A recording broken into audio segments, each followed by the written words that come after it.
ദുരൂഹത നിറഞ്ഞൊരു കാട്. ആ കാടിനുള്ളിൽ കടന്നവരാരും തന്നെ പുറത്തേക്ക് വന്നിട്ടേയില്ല. ഒരു ലൂപ്പിൽ പെട്ടുപോയതുപോലെയാണ് അവരുടെ അവസ്ഥയും. അത്തരമൊരു കാടിന്റെ കഥ പറയുന്ന സംഭവം അധ്യായം ഒന്നെന്ന മലയാള സിനിമയുടെ കഥ നോക്കിയാലോ? വീഡിയോയിലേക്ക് കടക്കുന്നതിന് മുൻപ് വീഡിയോ കാണുന്ന കൂട്ടുകാർ ഒന്ന് ലൈക്ക് ചെയ്യാനും കമന്റ് സെക്ഷനിലെ ഹൈപ്പ് എന്നൊരു ഓപ്ഷൻ ക്ലിക്ക് ചെയ്യാനും മറക്കരുതേ. ഇന്നത്തെ വീഡിയോയില് കറക്റ്റ് സീനൊന്നും കാണിക്കുന്നില്ല, അതുകൊണ്ട് കഥ അറിഞ്ഞാൽ മതി എന്നുള്ളവർ മാത്രം കാണുക, ഇല്ലാത്തവർ സ്കിപ്പ് ചെയ്യണേ. കഥ തുടങ്ങുമ്പോൾ 1940 കാലഘട്ടം കേരളമാണ് കാണിക്കുന്നത്. ഒരു ദിവസം അർദ്ധരാത്രി പോർച്ചുഗീസ് വനിതയായിട്ടുള്ള റോസി തന്റെ തൊഴിലാളികൾക്കൊപ്പം കേരളത്തിലെ ഒരു കാട്ടിലൂടെ പോവുകയാണ്. അവരുടെ കൈവശം 2 ഡെഡ് ബോഡികളുമുണ്ട്. ആ ഡെഡ് ബോഡി മറ്റാരുടേതുമല്ല, റോസിയുടെ ഹസ്ബൻഡ് ആയിട്ടുള്ള ജെയിംസിന്റെയും ജെയിംസിന്റെ കാമുകിയുടേതുമാണ്. കാമുകി അവരുടെ വീട്ടിൽ തന്നെ ജോലിക്ക് നിൽക്കുന്ന ഒരു ഇന്ത്യൻ പെൺകുട്ടിയുമാണ്. രണ്ടുപേരും റോസി അറിയാതെ ബന്ധമുള്ളത് കൊണ്ട് തന്നെ അത് കണ്ടുപിടിച്ച റോസി രണ്ടുപേരെയും കൊന്നുകളഞ്ഞു. അവരെ കുഴിച്ചിടുന്നതിന് വേണ്ടിയിട്ടാണ് കാട്ടിലൂടെ പോകുന്നതും. അങ്ങനെ കുഴിയെടുക്കുന്നു. എന്നിട്ട് വേലക്കാരിയെ ഒരു കുഴിയിൽ മൂടുകയാണ്. ഇവൾക്കടുത്തായിട്ട് ജെയിംസിനെ കിടത്തണ്ട എന്ന് പറഞ്ഞ് ദൂരേക്ക് മാറിയാണ് ജെയിംസിന് വേണ്ടിയിട്ട് കുഴിയെടുക്കുന്നതും. എന്നാൽ കുഴിയെടുത്തതിന് ശേഷം ജെയിംസിനെ കുഴിച്ചിടുവാനായിട്ട് വന്ന് നോക്കുന്ന സമയത്തോ ജെയിംസിന് മൂടിയിരുന്ന തുണി മാത്രമേ ഉള്ളൂ, ജെയിംസ് ഇല്ല. സത്യത്തിൽ ജെയിംസ് മരിച്ചിട്ടില്ലായിരുന്നു. ജെയിംസ് റോസിയിൽ നിന്ന് രക്ഷപ്പെട്ട് കാട്ടിൽ എവിടെയോ ഒളിച്ചു നിൽക്കുകയാണ്. റോസി ജെയിംസേ നീ എവിടെയാ എന്ന് പറഞ്ഞ് ജെയിംസിനെ അന്വേഷിച്ചു വരും. അപ്പോഴാണ് ഒരു കാര്യം മനസ്സിലാകുന്നത്. സത്യത്തിൽ ജെയിംസിനെ കാണിക്കുമ്പോൾ ജെയിംസിന് നല്ല പ്രായക്കുറവാണ്, റോസിക്ക് നല്ല പ്രായവുമുണ്ട്. ഇവർ നല്ല പ്രായവ്യത്യാസമുണ്ടെന്ന് അതിൽ നിന്ന് മനസ്സിലാക്കാം. എന്നാൽ ജെയിംസ് തന്റെ കൈവശം ഒരു കത്തി കരുതിയിട്ടുണ്ടായിരുന്നു. ആ കത്തി വെച്ച് റോസിയെ കുത്തി കൊലപ്പെടുത്തുകയാണ്. റോസിയുടെ രക്തം കാട്ടിൽ വീണതോടുകൂടി കാടിന്റെ രൂപമേ അങ്ങ് മാറുന്നു. ആ ഒരു കാട്ടിൽ രക്തം വീണു കഴിഞ്ഞാൽ അവിടെ പല മാറ്റങ്ങളും ഉണ്ടാകുമെന്ന് കാണിച്ചുകൊണ്ടാണ് കഥയിലേക്ക് കടക്കുക. ആ ഒരു സീൻ അവിടെ കെട്ടായി പ്രസന്റ് സിറ്റുവേഷൻ ആണ് കാണിക്കുന്നത്. അതേ കാട്ടിലേക്ക് 3-4 ആൺകുട്ടികളും പെൺകുട്ടികളും കൂടി എത്തിയിരിക്കുകയാണ്. അവരവിടെ പന്നിവേട്ടയൊക്കെ നടത്തുന്നു. അതിലൊരു പെൺകുട്ടിയാണെങ്കിൽ കയ്യിൽ തോക്കും കൊണ്ട് നിൽക്കുകയാണ്. അതുവഴി ഓടുന്ന പന്നിയൊക്കെ ഷൂട്ട് ചെയ്യുന്നു. എന്നാൽ അതുവഴി ഒരു മനുഷ്യൻ ഓടി വരികയാണ്. പക്ഷേ പന്നിയാണ് വന്നതെന്ന് കരുതി ആ പെൺകുട്ടി അയാളെ ഷൂട്ട് ചെയ്യുന്നു. അയാളുടെ രക്തം അവിടെ വീണതോടുകൂടി കാടിന്റെ രൂപമേ മാറുകയാണ്. അതേസമയം അതേ കാട്ടില് മറ്റു പോലീസ് ഉദ്യോഗസ്ഥരും ഉണ്ടായിരുന്നു. കാട്ടിൽ നിന്നും പുറത്തേക്ക് കടക്കാൻ കഴിയാതെ അവിടെ പെട്ടു നിൽക്കുകയാണ് ആ പോലീസ് ഉദ്യോഗസ്ഥരും. രക്തം വീണതോടുകൂടി സിനിമയുടെ തുടക്കത്തിൽ എങ്ങനെയാണോ കാട്ടിൽ മാറ്റമുണ്ടായത്, അതുപോലെ തന്നെ കിളികളൊക്കെ ശബ്ദമുണ്ടാക്കുകയും ആ ഒരു കാട് മുഴുവൻ ഇരുണ്ട് കയറുകയും ആ കാട്ടിലുള്ളവരുടെയൊക്കെ ചെവി കുത്തി കീറുമ്പോഴുള്ള ശബ്ദവും ആ കാട്ടിലുണ്ടാകുന്നു. അതിനുശേഷം നായകനായ ആനന്ദിനെ കാണിക്കുന്നു. ആനന്ദ് ഇപ്പോൾ പ്രഗ്നന്റ് ആയ വൈഫിനെയും കൊണ്ട് ഹോസ്പിറ്റലിലേക്ക് വന്നിരിക്കുകയാണ്.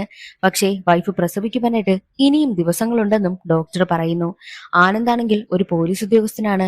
മറ്റൊരു സ്റ്റേഷനിലേക്ക് ട്രാൻസ്ഫർ ആയതുകൊണ്ട് തന്നെ വൈഫ് അവനോട് പറയും, ഇവിടുത്തെ കാര്യങ്ങളൊക്കെ എനിക്ക് കൂട്ടിൽ നിൽക്കുന്ന ആന്റി നോക്കിക്കോളും, നിങ്ങൾ എന്തായാലും ഡ്യൂട്ടിക്ക് പോയി ജോയിൻ ചെയ്യുവാനായിട്ട് ആനന്ദിനോട് വൈഫ് പറയുന്നു. വൈഫ് പറഞ്ഞതുകൊണ്ട് തന്നെ ട്രാൻസ്ഫർ ആയി നാട്ടിലേക്ക് എത്തുകയാണ് ആനന്ദ്.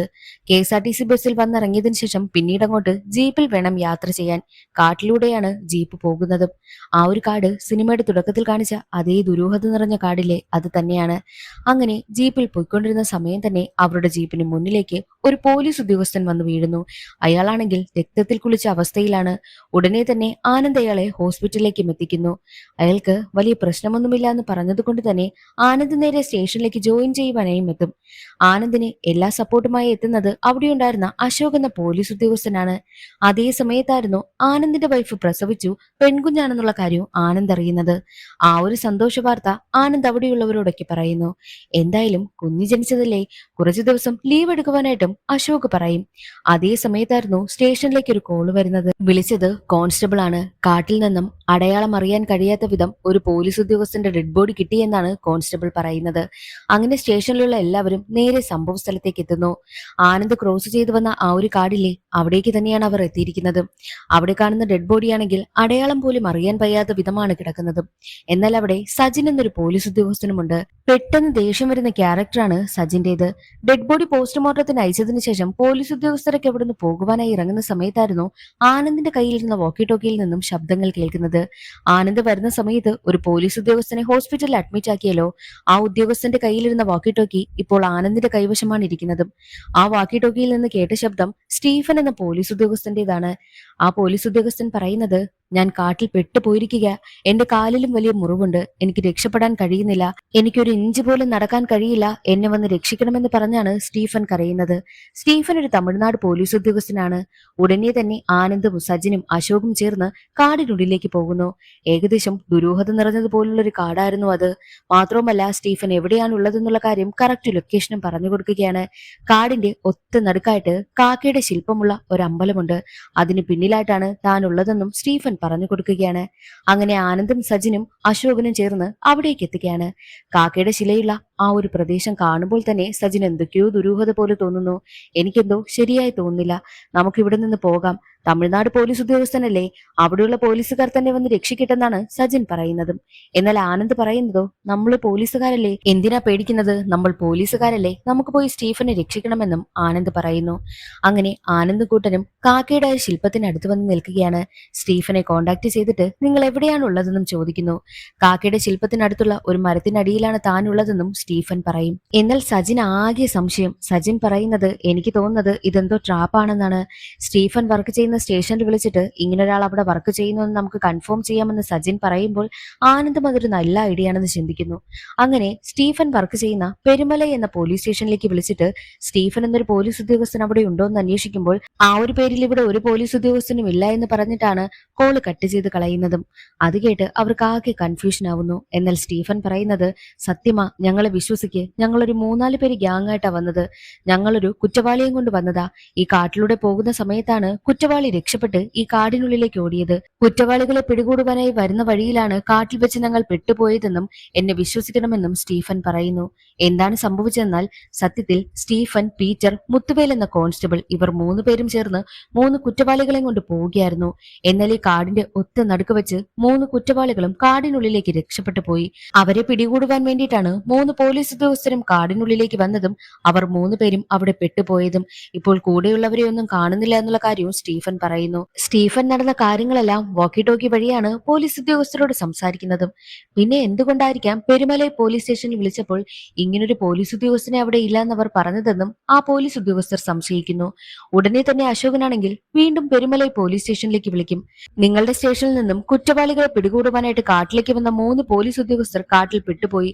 അതിൽ സ്റ്റീഫൻ എന്ന പോലീസ് ഉദ്യോഗസ്ഥൻ ഞങ്ങളെ വാക്കി ടോക്കി വഴി കോണ്ടാക്ട് ചെയ്തിരുന്നു.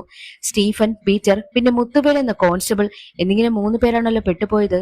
പിന്നെന്താ സ്റ്റീഫൻ എന്ന പോലീസ് ഉദ്യോഗസ്ഥൻ നിങ്ങളുടെ സ്റ്റേഷനിലേ ഇല്ലെന്ന് പറഞ്ഞതെന്ന് അശോകൻ ചോദിക്കുമ്പോൾ മുത്തുവേൽ എന്ന പേര് കേട്ട് ഓപ്പോസിറ്റ് സംസാരിക്കുന്ന പോലീസ് ഉദ്യോഗസ്ഥൻ ഞെട്ടിപ്പോകുന്നു. മുത്തുവേലോ, അതെന്റെ അച്ഛനാണ്. 30 വർഷങ്ങൾക്ക് മുൻപ് കേരള ബോർഡറിലൂടെ എന്റെ അച്ഛനും 2 പോലീസ് ഉദ്യോഗസ്ഥരും 3 കുറ്റവാളികളെ കൊണ്ട് പോകുന്ന വഴിയിൽ കുറ്റവാളികൾ രക്ഷപ്പെട്ട് കാടിനുള്ളിലേക്ക് പോയി. അവരെ പിടികൂടുവാനായിട്ട് ആ കാടിനുള്ളിലേക്ക് എന്റെ അച്ഛനും 2 പോലീസ് ഉദ്യോഗസ്ഥരും പോവുകയുണ്ടായി. എന്നാൽ പിന്നീട് അവരുടെ യാതൊരുവിധ വിവരവുമില്ല. ആ കുറ്റവാളികൾക്കും എന്ത് സംഭവിച്ചെന്നോ പോലീസ് ഉദ്യോഗസ്ഥർക്കും എന്റെ അച്ഛനും എന്ത് സംഭവിച്ചെന്നും ആർക്കും തന്നെ അറിയത്തില്ല എന്നുള്ള കാര്യവും ആ ഒരു പോലീസ് ഉദ്യോഗസ്ഥൻ പറയുന്നു. അത് കേട്ട് ആനന്ദും പിന്നെ സജിനും അശോകനും ഞെട്ടിപ്പോവുകയാണ്. നിങ്ങൾ പറയുന്നത് കേട്ടിട്ട് അതെന്തോ പ്രശ്നമുള്ള കാടെന്നാ തോന്നുന്നത്.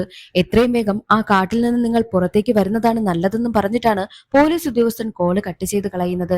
എന്നാൽ ആ ഒരു പോലീസ് ഉദ്യോഗസ്ഥൻ പറയുന്നത് കേട്ട അശോകനാണെങ്കിൽ ഇതെന്താ വെറുതെ പ്രേതകഥ പറയുകയാണോ, എന്തായാലും സ്റ്റീഫനെ കോണ്ടാക്ട് ചെയ്യാമെന്നും അശോകൻ പറയുന്നു.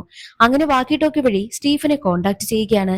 നിങ്ങൾ ഈ ഒരു കാട്ടിൽ അകപ്പെട്ടു പോയ വർഷം എന്താണെന്ന് ചോദിക്കുമ്പോൾ അത് 1994 എന്ന് പറയുന്നു. അത് കേട്ടതും മൂവരും ഷോക്കായി പോവുകയാണ്. 1994 എന്ന് കേട്ടപ്പോഴോ പെരുമലൈ പോലീസ് സ്റ്റേഷനിലെ ഉദ്യോഗസ്ഥൻ പറഞ്ഞത് സത്യമാണെന്നും അവർക്ക് ബോധ്യമായി. ഉടനെ തന്നെ സ്റ്റീഫനോട് നിങ്ങൾ എവിടെയാണ് ഒളിച്ചിരിക്കുന്നതെന്നും ചോദിക്കുന്നു. കാക്കയുടെ ശില്പത്തിനടുത്തായിട്ടൊരു വലിയ മരമുണ്ട്. മരത്തിന് താഴെയായിട്ടാണ് ഞാൻ ഒളിച്ചിരിക്കുന്നതെന്നും സ്റ്റീഫൻ പറയുന്നു. മാത്രമല്ല, തന്റെ അടുത്ത് മറ്റൊരു പോലീസ് ഉദ്യോഗസ്ഥന്റെ ഡെഡ് ബോഡിയും കിടക്കുന്നുണ്ടെന്നും സ്റ്റീഫൻ പറയുന്നു. അവിടേക്ക് ചെന്ന് നോക്കുമ്പോൾ കാണുന്ന കാഴ്ച 2 അസ്ഥികൂടം കിടക്കുന്നതാണ്. അത് കണ്ടവർ ഞെട്ടിപ്പോകുന്നു. എന്താണ് ഈ കാട്ടിൽ സംഭവിക്കുന്നതെന്നും അവർക്ക് മനസ്സിലാകുന്നതേയില്ല. എന്നാൽ വരുന്ന സമയത്ത് ആനന്ദ് ഒരു പോലീസ് ഉദ്യോഗസ്ഥനെ ഹോസ്പിറ്റലിൽ അഡ്മിറ്റ് ആക്കിയില്ലേ, ആ പോലീസ് ഉദ്യോഗസ്ഥനെ കാണുവാൻ വേണ്ടിയിട്ട് വയസ്സായ ഒരു സ്ത്രീ വരുന്നു. അവിടെയുള്ളവർ കരുതിയിരുന്നത് അത് അയാളുടെ അമ്മയായിരിക്കുമെന്നാണ്. എന്നാൽ അല്ല, അത് അയാളുടെ ഭാര്യയാണ്. 30 വർഷങ്ങൾക്ക് മുൻപ് തന്റെ ഭർത്താവ് കാണാതെ പോയി, അതും ആ കാട്ടിൽ വെച്ച്. എന്നാൽ ഇപ്പോൾ തന്റെ ഭർത്താവ് ജീവനോടുകൂടി തിരികെ വന്നുവെന്ന് അറിഞ്ഞതുകൊണ്ട് താൻ വന്നതാണെന്നും ആ ഒരു സ്ത്രീ പറയുന്നു. മാത്രമല്ല, വന്നിരിക്കുന്ന ഭർത്താവ് ആ കാണാതെ പോയ സമയത്ത് എത്ര ചെറുപ്പമായിരുന്നോ അത്രയും ചെറുപ്പത്തിലാണ് ഇപ്പോൾ തിരിച്ചു വന്നപ്പോഴും ഉള്ളതെന്നും ആ ആ സ്ത്രീ പറയുന്നു. എന്നാൽ അയാൾ ഇപ്പോൾ മരണപ്പെട്ടു പോയിരിക്കുകയാണ്. ആ ഒരു വിവരമെല്ലാം ആനന്ദും മറ്റു പോലീസ് ഉദ്യോഗസ്ഥരും അറിയുന്നു. എന്നാൽ അതേസമയം കാട്ടിൽ എന്തൊക്കെയോ പ്രശ്നമുണ്ടെന്ന് മനസ്സിലാക്കിയ സജിനാണെങ്കിൽ ഇനി ഇവിടെ നിന്നാൽ ശരിയാകില്ല എന്ന് പറഞ്ഞ് അവിടെ നിന്ന് പോവുകയാണ്. അതേ സമയമായിരുന്നു അശോകനും ആനന്ദിനും ഒരു കോള് വരുന്നത്. കാട്ടിൽ നിന്നും ആളറിയാൻ പറ്റാത്ത വിധം ഒരു പോലീസ് ഉദ്യോഗസ്ഥന്റെ ഡെഡ് ബോഡി കിട്ടിയില്ലേ, ആ ഡെഡ് ബോഡി ഇപ്പോൾ ഐഡന്റിഫൈ ചെയ്തിരിക്കുകയാണ്. അത് യഥാർത്ഥത്തിൽ പോലീസ് ഉദ്യോഗസ്ഥനായ സജിന്റേതാണെന്ന് പറയുന്നു. അത് കേട്ടതും ആനന്ദും അശോകനും ഞെട്ടിപ്പോകും. കാരണം ഇനി ഇവിടെ നിന്നാൽ ശരിയാകില്ല എന്ന് പറഞ്ഞിട്ട് അവരോട് യാത്ര പറഞ്ഞിട്ട് പോയ അതേ സജിന്റെ ഡെഡ് ബോഡി തന്നെയാണ് നേരത്തെ കിട്ടിയതും ദേ ഇപ്പോൾ ഐഡന്റിഫൈ ചെയ്തിരിക്കുന്നതും. എന്താ ഇവിടെ നടക്കുന്നത്? നേരത്തെ മരണപ്പെട്ടു പോയ സജിൻ എങ്ങനെ തങ്ങൾക്കൊപ്പം ഇവിടെ ഉണ്ടായി എന്നൊക്കെ ആ ഒരു കാക്കയുടെ ശിലയെ നോക്കി ചിന്തിക്കുകയാണ് അശോകനും ആനന്ദും. എന്നാൽ ആനന്ദും അശോകനും ഇതൊന്നും വിശ്വസിക്കാനാകാതെ സജിൻ പോയ അതേ വഴിയിലൂടെ പോവുകയാണ്. അപ്പോൾ ദേ സജിന്റെ നിലവിളി കേൾക്കുന്നു. ചെന്ന് നോക്കുമ്പോഴോ സജിൻ ഒരു ചതുപ്പിൽ താന്നു പോവുകയാണ്. സജിനെ എങ്ങനെയെങ്കിലും രക്ഷപ്പെടുത്തണമെന്നും ആനന്ദും അശോകനും ചിന്തിക്കും. അങ്ങനെ അവരാണെങ്കിലോ ആ ചതുപ്പിൽ നിന്നും സജിനെ രക്ഷിക്കുവാനായിട്ട് നോക്കുന്ന വഴി സജിന്റെ നഖം കൊണ്ട് അവരുടെ കയ്യിൽ ഒരു മുറിവുണ്ടാവുകയും ആ മുറിവിൽ നിന്നും രക്തം താഴേക്ക് വീഴുകയാണ്. അതോടുകൂടി കാടിന്റെ രൂപമേ മാറി. കാട്ടിൽ നിന്നും വലിയ ശബ്ദങ്ങളും അലറൽ ശബ്ദങ്ങളും ഒക്കെ കേട്ടുകൊണ്ടേയിരുന്നു. ആനന്ദിന്റെ ചെവിയിൽ ആ ഒരു ശബ്ദം തുളച്ചു കയറുന്നത് പോലെ തോന്നി. ആനന്ദ് അലറി വിളിക്കുകയാണ്. അതേസമയം തന്നെയായിരുന്നു ആനന്ദ് മറ്റൊരു കാലഘട്ടത്തിലേക്ക് പോകുന്നു. അത് ആ പോർച്ചുഗീസ് ലേഡി ആയിട്ടുള്ള റോസി തന്റെ ഹസ്ബൻഡിനെ കൊന്നു കുഴിച്ചു മൂടുവാനായിട്ട് കൊണ്ടുപോകുന്ന അതേ കാലഘട്ടത്തിലേക്ക്. എന്നാൽ ജെയിംസ് രക്ഷപ്പെട്ടു പോയിരുന്നല്ലോ. ജെയിംസിനെ അന്വേഷിച്ച് പോവുകയാണ് റോസി. എന്നാൽ റോസിയെ ജെയിംസ് കുത്തി കൊലപ്പെടുത്തുകയും റോസിയുടെ രക്തം കാട്ടിൽ വീണതും കാടിന്റെ രൂപമേ മാറി. കാടിനുള്ളിൽ നിന്നും വലിയ ശബ്ദങ്ങൾ കേൾക്കുകയും കാട് ഇരുണ്ടുകൂടുകയും ചെയ്യുന്നു. അപ്പോൾ ആനന്ദ് വീണ്ടും മറ്റൊരു കാലഘട്ടത്തിലേക്ക് പോവുകയാണ്. കുറ്റവാളികളെ പിടികൂടുവാനായിട്ട് 3-4 പോലീസ് ഉദ്യോഗസ്ഥർ കാട്ടിലേക്ക് വന്നില്ലേ, അതേ കാലഘട്ടത്തിലേക്കാണ് വീണ്ടും ആനന്ദ് എത്തിയിരിക്കുന്നത്. രക്ഷപ്പെട്ട് ഓടിപ്പോകുന്ന ഒരു കുറ്റവാളിയെ ഒരു പോലീസ് ഉദ്യോഗസ്ഥൻ വെടിവെക്കുന്നു. അതോടുകൂടി ആ ഒരു കുറ്റവാളിയുടെ രക്തം കാട്ടിൽ വീണതും വീണ്ടും കാടിന്റെ രൂപമേ മാറി. കാട് ഇരുണ്ട് കയറുകയും അവിടെ നിന്നും വല്ലാത്ത ശബ്ദവും കേട്ടുകൊണ്ടേയിരുന്നു. അപ്പോഴേക്കും ആനന്ദ് മറ്റൊരു കാലഘട്ടത്തിലേക്ക് എത്തി. അപ്പോൾ കാണുന്ന കാഴ്ച ആ ഒരു കാക്കയുടെ വലിയ ശില്പമില്ലേ, അതിനടുത്തായിട്ട് വലിയൊരു മരമുണ്ട്. ആ മരത്തിനടുത്തായിട്ട് നിൽക്കുന്ന കാക്കി വസ്ത്രം ധരിച്ച ഒരാളിനെയാണ്. അയാളാണെങ്കിൽ ആനന്ദിനെ കണ്ടതും എന്താ എന്ത് പറ്റി? ഓരോ തവണയും രക്തം തറയിൽ വീഴുന്ന സമയത്ത് നീ ഓരോരോ കാലഘട്ടത്തിലേക്കാണല്ലോ എത്തുന്നത്. അതുപോലെ തന്നെയാ സംഭവിച്ചു കൊണ്ടിരിക്കുന്നത്. ഈ കാടിനുള്ളിലേക്ക് വരുന്ന ഒരാൾക്കാരും ഇവിടെ നിന്നും രക്ഷപ്പെടാൻ കഴിഞ്ഞിട്ടില്ല. ഏകദേശം ഒരു ചുരുളി പോലെയാണ് ഇവിടുത്തെ അവസ്ഥയെന്നും ആ ഒരാൾ പറയുന്നു. നീ കണ്ടതെല്ലാം സത്യമാണ്. ഓരോരോ കാലഘട്ടത്തിലും ഈ കാട്ടിൽ നടന്ന സംഭവങ്ങളാണ് നീ കണ്ടതും. ഈ കാട്ടിൽ വന്ന് ഒരുപാട് പേർ പെട്ടുപോയിട്ടുണ്ട്. ഇന്നും പുറത്തു കടക്കാൻ കഴിയാതെ ഇവിടെ പെട്ടുപോയിട്ടുള്ള ആളുകളെയാണ് നീ കണ്ടിട്ടുള്ളത്. ഈ കാടിന് എന്തൊക്കെയോ പ്രശ്നമുണ്ട്. ഒരിക്കലും ഇതിലേക്ക് വന്നു കഴിഞ്ഞാൽ പുറത്തേക്ക് കടക്കുവാനേ കഴിയില്ല എന്നും അയാൾ പറയുന്നു. ഇങ്ങനെയൊക്കെ സംഭവിക്കുവാനായിട്ട് കാരണം എന്താണെന്ന് ആനന്ദ് ചോദിക്കുമ്പോൾ ഇതിനെല്ലാം കാരണം പോർച്ചുഗീസ് രാജാവായിട്ടുള്ള ആന്റണിയാണ്. ഒരുപാട് വർഷങ്ങൾക്ക് മുൻപ് ഒരു ഗോത്രവർഗം ഈ കാട്ടിൽ താമസിച്ചിരുന്നു. അവർ കാക്കയാണ് ആരാധിച്ചിരുന്നത്. കാക്കയെ ദൈവമായി കണ്ട് കാക്കയുടെ വലിയ ശിലയും സ്ഥാപിച്ചിരുന്നു. മാത്രമല്ല സ്ത്രീകളും ഗർഭിണിയായിരുന്നവരും കുട്ടികളുമെല്ലാം ആ ഒരു കാക്ക ദൈവത്തെയാണ് വണങ്ങിയിരുന്നതും. എന്നാൽ കേരളത്തിലേക്ക് എത്തിയ പോർച്ചുഗീസ് രാജാവായിട്ടുള്ള ആന്റണി ഇവിടെയുള്ളവരെല്ലാവരും ആന്റണിയെ ഭയന്ന് ജീവിക്കണം, താനായിരിക്കണം ഇവിടെ എല്ലാം എന്ന് കരുതുകയുണ്ടായി. അപ്പോഴാണ് ഈ ഒരു ഗോത്രവർഗക്കാർ കാക്കയെ ആരാധിച്ചു വരുന്നിരുന്ന കാര്യം ആന്റണി അറിയുന്നതും. ആന്റണി തന്റെ പടയും കൂട്ടി ഉടനെ തന്നെ ഈ കാട്ടിലേക്ക് പുറപ്പെട്ടു. കാട്ടിലേക്ക് എത്തിയപ്പോഴോ വലിയ കാക്കയുടെ ശില കണ്ട ആന്റണി ഈ ഒരു ശില അതുപോലെ തന്നെ ഇളക്കിക്കൊണ്ടുവന്ന് തന്റെ സാമ്രാജ്യത്തിലേക്ക് കൊണ്ടുപോകണമെന്നും പറയുകയുണ്ടായി. പക്ഷെ എത്ര തന്നെ ഇളക്കുവാനായിട്ട് ശ്രമിച്ചിട്ടും ഒരടി പോലും മാറ്റുവാനായിട്ട് അവർക്ക് കഴിഞ്ഞതേയില്ല. അത്രയ്ക്കും ബലത്തിലായിരുന്നു ആ ഒരു പ്രതിമ നിന്നതും. അതിന്റെ ദേഷ്യത്തിൽ ആന്റണിയാണെങ്കിൽ ആ ഗോത്രവർഗക്കാരെ മുഴുവൻ പേരെയും കൊന്നുകളയുകയും മാത്രവുമല്ല അവിടെ ഉണ്ടായിരുന്ന സകല കാക്കകളെയും നശിപ്പിച്ചു കളയുകയും ചെയ്തു. എല്ലാം നശിപ്പിച്ചതിന് ശേഷം ആന്റണി തന്റെ പടയും കൂട്ടി കാട്ടിൽ നിന്ന് പോകുവാനായി ഇറങ്ങുന്ന സമയത്ത് എത്ര തന്നെ ശ്രമിച്ചിട്ടും ആന്റണിക്കും സംഘത്തിനും അവിടെ നിന്ന് പുറത്തേക്ക് കടക്കുവാനേ കഴിഞ്ഞില്ല. ഒരു ലൂപ്പ് പോലാണ് ഈ കാടെന്നും അയാൾ പറയുന്നു. അല്ല, ഇതെല്ലാം നിങ്ങൾക്ക് എങ്ങനെ അറിയാമെന്ന് ആനന്ദ് ചോദിക്കുമ്പോൾ ഈ കാട്ടിൽ നടക്കുന്ന പ്രശ്നങ്ങൾക്കെല്ലാം കാരണം ഞാനാണ്. പോർച്ചുഗീസ് രാജാവിന് കാട്ടിൽ ഇങ്ങനെ ഒരു ഗോത്രവർഗം ഉണ്ടെന്നും അവർ കാക്കയാണ് ആരാധിക്കുന്നതെന്നും പറഞ്ഞു കൊടുത്തത് ഞാനാണ്. ഞാൻ പറഞ്ഞതനുസരിച്ചാണ് രാജാവ് പടയുമായിട്ട് ഇവിടേക്ക് വന്നത്. ഇത്രയും പ്രശ്നമുണ്ടായതും ഞാനും നിന്നെ പോലെ ഈ കാട്ടിൽ പെട്ടുപോയിരിക്കുകയാണ്. ഇതുപോലെ ഒരുപാട് പേർ ഈ കാട്ടിൽ അകപ്പെട്ടിട്ടുണ്ട്. എല്ലാവരും കാട് വിട്ട് പുറത്തു വരുവാനായിട്ട് ഒരേ ഒരു വഴിയേ ഉള്ളൂ. എല്ലാവരും കാട്ടിലേക്ക് വരുവാനായിട്ട് ഒരു കാരണമുണ്ടാകുമല്ലോ, അത് കണ്ടെത്തി തടയണം. എന്നാലേ ഈ ലൂപ്പ് ബ്രേക്ക് ആകൂ എന്നും അയാൾ പറയുന്നു. ഇല്ലെങ്കിൽ ഇത് തന്നെ നടന്നുകൊണ്ടേയിരിക്കുമെന്ന് പറഞ്ഞിട്ട് അയാൾ മരത്തിൽ ഒരു മാർഗമുണ്ടാക്കിയിട്ട് അവിടെ നിന്ന് പോവുകയാണ് ചെയ്യുന്നതും. അതേസമയം ആനന്ദ് സ്കൂൾ യൂണിഫോം ഇട്ട ഒരു പെൺകുട്ടിയെ കാണുന്നു. ആനന്ദിനെ കണ്ടതും ആ കുട്ടി ഭയന്നോടുകയാണ്. ആ കുട്ടി ചെന്നെത്തുന്നതോ ചതുപ്പിൽ നിന്ന് രക്ഷപ്പെട്ട സജിനടുത്തേക്കും. ആ പെൺകുട്ടിയെ കണ്ടതും സജിന് തന്റെ കുട്ടിക്കാലം ഓർമ്മ വരും. കുട്ടിയായിരുന്നപ്പോൾ സജിനും ചേച്ചിയും സ്കൂൾ വിട്ട് ഈ കാട് വഴിയാണ് വരുന്നത്. എന്നാൽ ആ കാട്ടിൽ ഒരു വെള്ളക്കുതിരയെ കണ്ട സജിൻ കുതിരയുടെ പിന്നാലെ കാട്ടിലേക്ക് ഓടും. ചേച്ചിയും കാട്ടിലേക്ക് കയറുകയാണ്. പിന്നീട് ചേച്ചിക്ക് എന്തായിന്നറിയില്ല. ചേച്ചി കാട്ടിൽ മറഞ്ഞു പോവുകയാണ് ചെയ്തത്. എന്നാൽ ഇപ്പോൾ സജിന്റെ ചേച്ചിയാണ് അവന് മുന്നിലെത്തിയിരിക്കുന്നതും. തന്റെ സഹോദരനാണ് അതെന്നറിയാതെ ചേച്ചി സജിനെ കണ്ട് ഓടുകയാണ്. തന്റെ ചേച്ചിയാണതെന്നറിഞ്ഞ സജിനാണെങ്കിൽ ചേച്ചി ഓടരുതെന്ന് പറഞ്ഞ് പിന്നാലെ പോവുകയാണ്. അതൊരു ട്രാപ്പാണെന്ന് ആനന്ദ് പറഞ്ഞിട്ടും സജിൻ കേട്ടില്ല.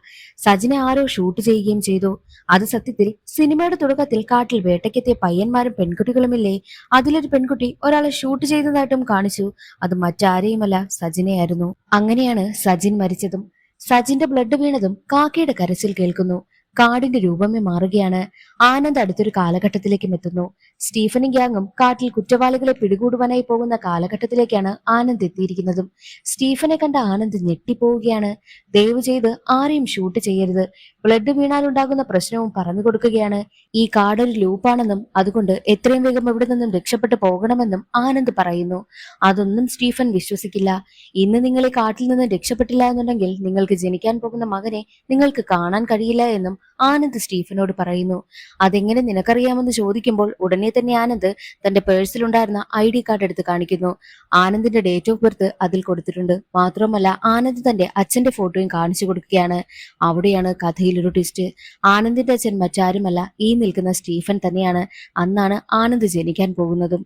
കുറ്റവാളികളെ പിടികൂടുവാൻ വേണ്ടിയിട്ട് അന്ന് ആനന്ദിന്റെ അച്ഛനായ സ്റ്റീഫൻ കാട്ടിലേക്ക് വന്നിട്ട് പിന്നെ എന്ത് സംഭവിച്ചെന്ന് ആർക്കും അറിയില്ല. കാട്ടിൽ മറഞ്ഞു പോവുകയാണ് ചെയ്തത്. അതോടുകൂടി ആനന്ദിന്റെ അമ്മയ്ക്ക് മാനസിക പ്രശ്നം ഉണ്ടാവുകയും ആനന്ദിന്റെ അമ്മ മരണപ്പെട്ടു പോവുകയുമാണ് ചെയ്തത്. ഈ ഒരു കാര്യമെല്ലാം ആനന്ദിന് നന്നായിട്ട് അറിയാമല്ലോ. ഇപ്പോഴാണ് അച്ഛനും മകനും അങ്ങോട്ടും ഇങ്ങോട്ടും പരസ്പരം കാണുന്നത്. സ്റ്റീഫനെ രക്ഷിക്കണമെന്നും ആനന്ദ് തീരുമാനിക്കുന്നു. ഇവിടെ നിന്നും രക്ഷപ്പെടുവാനായിട്ട് ഒരേ ഒരു വഴിയേ ഉള്ളൂ. ഈ കാട്ടിൽ രക്തം വീഴാൻ പാടില്ല എന്നും ആനന്ദ് പറയുന്നു. ബാക്കിയുള്ളവരെല്ലാവരെയും വിളിച്ചു ചേർക്കുവാനായിട്ടും ആനന്ദ് പറയുകയാണ്. ആനന്ദ് പറഞ്ഞതനുസരിച്ച് മുത്തുവേലിനെയും പീറ്ററിനെയും ഒക്കെ സ്റ്റീഫൻ അവിടെ വിളിച്ചു ചേർക്കുന്നു. എന്നിട്ട് അവരാണെങ്കിൽ ഈ കാട്ടിൽ നിന്നും രക്ഷപ്പെടുവാനായിട്ടുള്ള വഴികൾ നോക്കുകയാണ്. എത്ര തന്നെ ശ്രമിച്ചിട്ടും പുറത്തേക്ക് കടക്കുവാനേ കഴിയുന്നില്ല. അതേ സമയമായിരുന്നു ഒരു യൂണിഫോം ഇട്ട ഒരാളാണെങ്കിൽ ആനന്ദിനോട് കുറച്ച് കാര്യങ്ങളൊക്കെ കാടിനെ കുറിച്ചുള്ള പറഞ്ഞു കൊടുത്തില്ലേ, അയാളാണെങ്കിൽ മരത്തിൽ എന്തോ ഒരു കാര്യം വരച്ചു വെച്ചിരുന്നത് ആനന്ദ് ശ്രദ്ധിക്കുന്നു. ആ മരത്തിലുണ്ടായിരുന്നത് ചുഴലി പോലുള്ള ഒരു ചിത്രമായിരുന്നു. അത് കാണുന്ന ആനന്ദിന് ഒരു കാര്യം മനസ്സിലാകുന്നു. എത്ര തന്നെ അവർ രക്ഷപ്പെടുവാനായി നോക്കുന്ന സമയത്തും എപ്പോഴും അവർ കാക്കയുടെ ശിലയ്ക്ക് മുന്നിൽ തന്നെയാണ് വന്നെത്തുന്നത്. അതുകൊണ്ട് തന്നെ കാക്കയുടെ ശിലയെ വലം വെക്കാമെന്നും അവർ തീരുമാനിക്കുന്നു. സെന്റർ പോയിന്റിൽ നിന്നും അകന്നകന്ന് പോകുന്നത് പോലെയാണല്ലോ ചുഴലി ഉണ്ടാകുന്നത്. അതുപോലെ തന്നെയാണ് ഇവർ കാക്കയുടെ ശിലയ്ക്ക് വലം വെച്ചുകൊണ്ടേയിരിക്കുന്നതും. അങ്ങനെ ഒരു ഘട്ടത്തിൽ വെള്ളം വീഴുന്ന ശബ്ദവും വണ്ടി പോകുന്ന ശബ്ദവും ഒക്കെ കേൾക്കുന്നു. മഴയും പെയ്യുവാനായിട്ടും ആരംഭിക്കുകയാണ്. അതോടുകൂടി കാട്ടിൽ നിന്ന് രക്ഷപ്പെടുവാനായിട്ടുള്ള വഴിയിലേക്ക് എത്തിപ്പെട്ടിരിക്കുകയാണെന്നുള്ള കാര്യവും ആനന്ദിന് മനസ്സിലാകുന്നു. അതേ സമയമായിരുന്നു സ്റ്റീഫന്റെ കയ്യിൽ നിന്നുമൊക്കെ രക്ഷപ്പെട്ടു പോയ കുറ്റവാളികൾ അവിടേക്ക് എത്തുന്നത്. അവരാണെങ്കിലും സ്റ്റീഫനെയും കൂട്ടരെയും ആനന്ദിനെയും ഒക്കെ ആക്രമിക്കുകയാണ്. ആനന്ദും അവരെ തല്ലുന്നു. ഒരു ഘട്ടത്തിൽ ഈ കുറ്റവാളികളാണെങ്കിൽ മുത്തുവേലിനെ കഴുത്ത് ഞെരിച്ച് കൊലപ്പെടുത്തുകയാണ്. എങ്ങനെയൊക്കെ ആനന്ദൊക്കെ അവരെ തല്ലിയതിനു ശേഷം അവിടെ നിന്ന് രക്ഷപ്പെട്ടോടി തന്റെ അച്ഛനെ ഒരു വണ്ടിയിൽ കയറ്റി വിടുന്നു. സ്റ്റീഫനോട് പ്രത്യേകം പറയുന്നുണ്ട്, അമ്മയെ നന്നായി നോക്കണം, അച്ഛനില്ലാതെ വളരുന്നത് വല്ലാതെ കഷ്ടപ്പാടാണെന്നുള്ള കാര്യം ആനന്ദ് സ്റ്റീഫനോട് പറയുന്നു. സ്റ്റീഫനെ സേഫായിട്ട് കയറ്റിവിട്ടതിനു ശേഷം ആനന്ദ് നേരെ കാട്ടിലേക്കും പോകുന്നു. 1994 നിന്നിട്ട് അവൻ എന്ത് ചെയ്യാനാ? അവൻ അവന്റെ കാലഘട്ടത്തിലേക്ക് തന്നെ പോകണ്ടേ? അതിനു വേണ്ടിയിട്ട് ആനന്ദ് അവിടെ ഉണ്ടായിരുന്ന ഒരു ഗണ്ണെടുത്തിട്ട് തന്നെ ഷൂട്ട് ചെയ്യുന്നു. ആനന്ദ് കണ്ണു തുറക്കുന്നത് ഒരു ഹോസ്പിറ്റലിലാണ്. ആനന്ദിന്റെ അച്ഛനായ സ്റ്റീഫൻ വയസ്സായിരിക്കുന്നു. ആനന്ദിന് ഒരു പെൺകുഞ്ഞ് ജനിക്കുകയാണ്. ആനന്ദാണെങ്കിലോ കുഞ്ഞിനെ അച്ഛനെ കാണിക്കുകയും ചെയ്യുന്നു. ആനന്ദിന് ട്രാൻസ്ഫർ ആയിരിക്കുകയാണ്. സ്റ്റാർട്ടിങ്ങിൽ കാണിച്ചതുപോലെ തന്നെ സ്റ്റേഷനിലേക്ക് ചാർജ് എടുക്കുവാനായിട്ട് ആനന്ദ് കാറിൽ പോകും. ലൂപ്പെല്ലാം ബ്രേക്കായി എന്നാണ് ആനന്ദ് കരുതിയിരിക്കുന്നതും. എന്നാൽ ആ കാടിനടുത്ത് എത്തുമ്പോഴൊക്കെയോ ഒരു പെൺകുട്ടി രക്തത്തോടെ കാറിന് മുന്നിലേക്ക് വന്ന് വീഴുന്നു. അത് സിനിമയുടെ തുടക്കത്തിൽ കാണിച്ച വേട്ടയാടാനെത്തിയ ഗ്യാങ്ങിലെ പെൺകുട്ടിയാണ്. ആനന്ദ് ആ പെൺകുട്ടിയെ ഹോസ്പിറ്റലിലേക്ക് കൊണ്ടുപോകുവാനായിട്ടും കാറിൽ കയറ്റുകയാണ്. എന്നാൽ ആനന്ദിനെ കണ്ട പെൺകുട്ടി ഞെട്ടിക്കൊണ്ട് അച്ഛ എന്ന് വിളിക്കും. അത് കേട്ട ആനന്ദ് കുട്ടിയുടെ ഫോൺ വാങ്ങി നോക്കുന്ന സമയത്ത് അതിൽ ആ കുട്ടിയുടെയും അവളുടെ അച്ഛന്റെയും ഫോട്ടോ ഉണ്ടായിരുന്നു. അതിൽ അച്ഛനാണെങ്കിൽ വയസ്സായ ആനന്ദാണ്. ഫോട്ടോ കണ്ടതും അത് തന്റെ മകളാണെന്നും ലൂപ്പ് ബ്രേക്ക് ആയിട്ടില്ല എന്നും അവൾ മറ്റൊരു കാലഘട്ടത്തിൽ നിന്ന് വന്നതാണെന്നും ആനന്ദിന് മനസ്സിലായി. ആനന്ദിന്റെ മടിയിൽ കിടന്ന് തന്നെ ആ പെൺകുട്ടി മരണപ്പെടുകയാണ്. അതോടുകൂടി ആനന്ദിന് വല്ലാതെ ടെൻഷനായി. തന്റെ ഭാര്യയെ വിളിച്ചിട്ട് മകൾ എന്ത് ചെയ്യുന്നു ചോദിക്കുമ്പോൾ അവൾ പാലൊക്കെ കുടിച്ചുറക്കമാണെന്നും ഭാര്യ പറയുന്നു.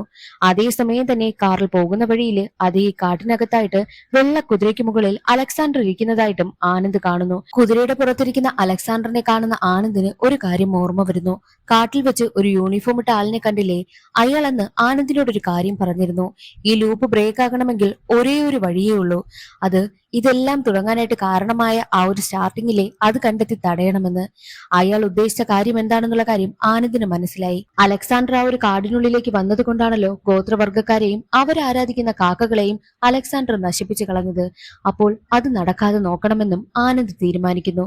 അങ്ങനെ ആനന്ദാണെങ്കിലോ ഈ ഒരു ലൂപ്പ് ബ്രേക്ക് ആകണമെന്നും അതിൽ പെട്ടുകിടക്കുന്ന ഒരുപാട് പേരുണ്ട്, അവരെല്ലാവരും പുറത്തു വരണമെന്നും ചിന്തിച്ച് ആനന്ദ് ആ കാടിനുള്ളിലേക്ക് പോവുകയാണ്. അതോടുകൂടി സിനിമയുടെ കഥ അവിടെ അവസാനിക്കുന്നു. ഇന്നത്തെ വീഡിയോ എല്ലാവർക്കും ഇഷ്ടമായെന്ന് കരുതുന്നു. നിങ്ങളുടെ അഭിപ്രായങ്ങളൊക്കെ കമന്റ് ചെയ്യാൻ മറക്കരുതേ. അടുത്തൊരു വീഡിയോയിൽ കാണാം. അതുവരെ എല്ലാവർക്കും ബൈ.